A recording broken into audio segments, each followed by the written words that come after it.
Bad morning. आज good morning नाही, आज बॅड मॉर्निंग. तर सगळ्यांना न्यूज आय होप लक्षात आली असेल किंवा कळाली असेल की इस्रायलनं इराणवरती अटॅक केलेला आहे. त्यांच्या न्यूक्लिअर फॅसिलिटीवरती, त्यांच्या मिलिटरी बेसवरती वगैरे अटॅक झालेले आहेत आणि ते खूप अर्ली, म्हणजेच अगदी सकाळी सकाळी झालेले आहेत. तर त्यामुळे मार्केट आज खूप मोठं गॅप डाऊन ओपन होणार आहे, लक्षात ठेवा. आता सगळ्यात महत्त्वाची गोष्ट ती म्हणजे यू एस मार्केट जर आपण काल पाहिलं तर यू एस मार्केट जे आहे तर ते काल लोअरच बंद झालेलं आहे, म्हणजेच काल डाऊन होऊन बंद झालं आहे. म्हणजे आय होप त्यांना कदाचित तिथे काहीतरी माहिती होती की इस्रायल जे आहे ते इराणवरती अटॅक करू शकतं आणि आज पहाटे, म्हणजे त्यांच्याकडे पहाट असेल किंवा रात्र असेल आणि आपल्याकडे जे आहे तर ते आपल्याकडे आहे आता सकाळ, तर तिथे अटॅक झालेला आहे. आता त्यानंतर काय न्यूज येतात ते त्याच्यावरती जास्त डिपेंड आहे.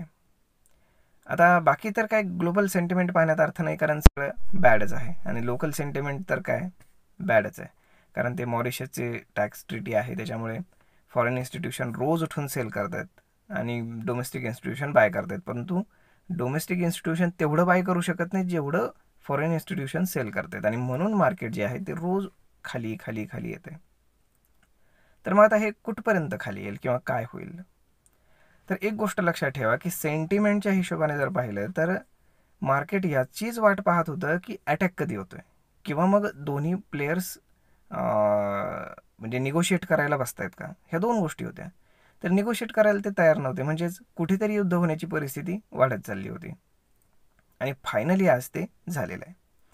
म्हणजेच काय की मार्केट मोठं गॅपडाऊन ओपन होऊन आता कन्सॉलिडेट करायला सुरुवात करेल, कारण मार्केट त्याचीच वाट पाहत होतं की युद्ध होणार की नाही होणार. म्हणजे कुठल्या बाजूला जायचं ते त्याच्यावरती ठरणार होतं, हे लक्षात घ्या.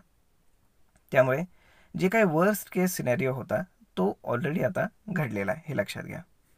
म्हणजेच काय की जे रोज थोडं थोडं थोडं थोडं खाली पडत होतं तर ते एकदम खाली पडून त्यानंतर मग ते तिथनं हळूहळू हळूहळू रिकवर व्हायला सुरुवात होणार. त्यामुळे जास्त काही पॅनिक करण्याची, घाबरण्याची गरज नाही. तुमचा पोर्टफोलिओ जर असेल तुम्ही हेज करू शकता, काहीच अडचण नाही, ऑप्शन्स थ्रू. आता तुमचा पोर्टफोलिओ रेडमध्येच जाणार, काही काळजी नाही, परंतु तुम्ही हेज करा, काही अडचण नाही. आता साहजिकच आहे मार्केट बेरिज झोनमध्ये, म्हणजेच काय की जिथे जिथे मार्केट वरती जाण्याचा प्रयत्न करेल, एक हाय बनवायचा प्रयत्न करेल छोटा मोठा, तर तिथे काय करणार लोक, आयदर ऑप्शन्स राईट करणार, म्हणजेच कॉल राईट करणार किंवा मग पुट बाय करणार. अशा पद्धतीनं ते लोक स्ट्रॅटेजी बनवत असतात, कारण सध्या सेल ऑन राईजचाच सिनेरिओ काम करणार आहे, हे लक्षात घ्या. आणि त्यानंतर मग जशा जशा ग्लोबल न्यूज यायला लागतील, यू एस स्टेप इन करेल आणि त्यानंतर मग सगळे थोडं थोडं थोडं थोडं थोडं निवळायला लागेल. त्यानंतर इराणकडनं काय प्रत्युत्तर येतं, ह्या सगळ्या गोष्टी जर पाहिल्या तर 1-2 दिवसामध्ये हे सॉर्ट आऊट होऊन जाईल. कारण आपण बरीच युद्ध पाहिलीत. रिसेंटली आपण रशिया आणि युक्रेनचं युद्ध पाहिलं, तेव्हाही तुम्ही पहा मार्केट पडलं आणि त्यानंतर पुन्हा रिकवर व्हायला सुरुवात झाली आणि त्याच्यानंतर युद्ध चालूच आहे तरी आपण ऑल टाईम हायला होतो आणि जगातले सगळेच मार्केट होते ऑल टाईम हायला. म्हणजे या गोष्टी जर एकंदर पाहिल्या तर अनसर्टन्टी कुठे असते की युद्ध होईल की नाही याच्यामध्ये, परंतु एकदा झाल्यानंतर ते काय कोणी बदलू शकत नाही. त्यामुळे युद्ध झालेलं आहे हे लक्षात घ्या. त्यामुळे आज किती पडझड होते, काय होतंय हे पाहणं जास्त गरजेचं आहे. यू एसमध्ये जे काही नेटफ्लिक्सचे रिझल्ट्स वगैरे होते तर सगळे चांगले येत आहेत. म्हणजेच काय, रिझल्टला मार्केट फॅक्टर इन करत नाही. रिझल्ट चांगली येऊनही नेटफ्लिक्सचा स्टॉक पडलेला आहे, तोही थोडा थोडका नाही, 5%. म्हणजे ह्या सगळ्या गोष्टी तुम्ही लक्षात घ्या की सध्या रिझल्ट चांगले येऊ किंवा खराब येऊ, त्या गोष्टी मार्केट फॅक्टर इन न करता ज्या काही बाकीच्या गोष्टी आहेत, म्हणजेच आता युद्ध वगैरे, म्हणजे जे मोठे गोष्ट आहे त्याला मार्केट फॅक्टर इन करत आहे. त्यामुळे आज पाहावं लागेल की आज काय घडतंय, परंतु थोडं सावध होऊन ट्रेड करा. आणि काल तर पाहिलंच असेल निफ्टीमध्ये एकाच कॅन्डलमध्ये काय घडलं. एकाच कॅन्डलमध्ये मार्केट 200 पॉईंट खाली, जे की अनएक्सपेक्टेड होतं. त्यामुळे अशा गोष्टी एक्सपायरीच्या वेळेस घडत असतात आणि गामा जो काही इम्पॅक्ट असतो त्याच्यामुळे ऑप्शन्स तुम्ही पाहिले असतील, ₹2 ऑप्शन 200, 250, 300 रुपयापर्यंत सुद्धा गेले होते. परंतु ही गोष्ट नेहमी लक्षात ठेवा, प्रॅक्टिकली असे मूव्ज कधीही पकडता येत नाहीत, कारण हे सडन काही सेकंदामध्ये होतं, अर्धा ते 1 मिनिटामध्ये. कसं तुम्ही ऑर्डर प्लेस करणार आणि कसं तुम्ही प्रॉफिट इम्पॅक्ट करणार, नाही होत ते. त्यामुळे हे ज्यांनी ठरवलेलं असतं किंवा मग जे हे घडवून आणतात तेच लोक पैसे कमवतात आणि त्यासाठी फार मोठे फंड्स लागतात.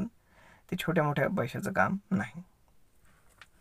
त्यामुळे थोडंसं सावध राहा. आणि युद्ध आता झालेलं आहे त्यामुळे कुठेतरी आता मार्केट बॉटम शोधण्याचा प्रयत्न करेल असं मला वाटतं.